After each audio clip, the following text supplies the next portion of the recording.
Sabe, tem uma questão no livro de Êxodo que, nossa, dá o que falar há séculos. É um verdadeiro quebra-cabeça teológico e hoje a gente vai mergulhar fundo nele.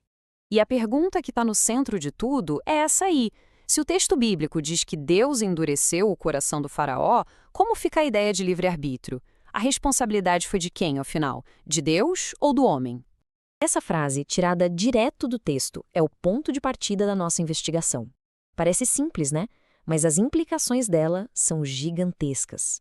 Levanta questões sobre justiça, soberania divina e a natureza da nossa própria escolha. Ok, vamos lá. Para a gente conseguir entender o que realmente está acontecendo aqui, a gente precisa agir quase como detetive, sabe? Investigando as pistas que a própria narrativa nos dá. O conflito todo se resume a isso. Foi uma intervenção divina que forçou o faraó a um caminho sem volta? Ou será que foi o resultado de uma série de decisões do próprio faraó que pouco a pouco foi se fichando até chegar num ponto sem retorno? E a chave para desvendar esse mistério, olha que interessante, está escondida na linguagem usada no texto.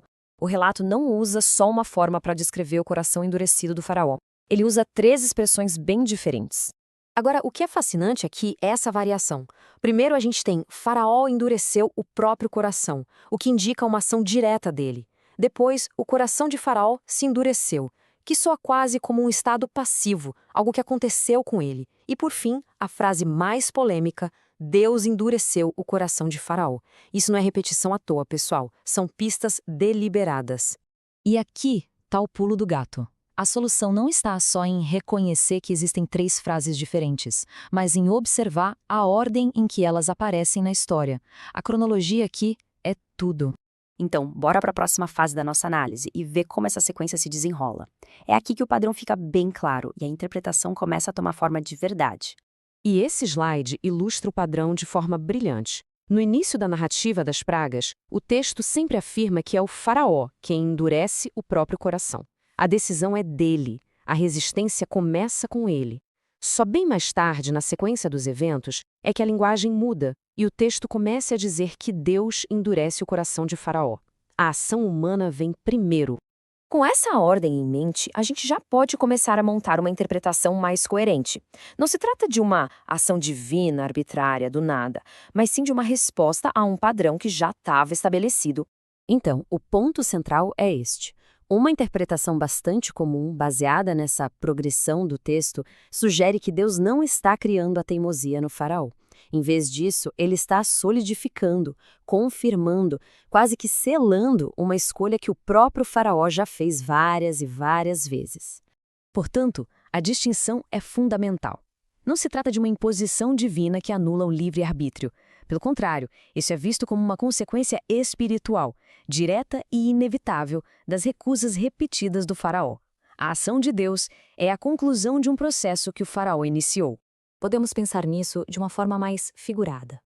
É como se a ação divina dissesse: ok, se essa é a direção que alguém insiste em tomar, se essa é a dureza que se escolheu cultivar, então eu vou permitir que essa escolha se torne a realidade permanente.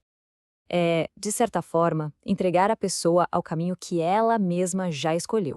Isso nos leva a uma reflexão teológica ainda mais ampla.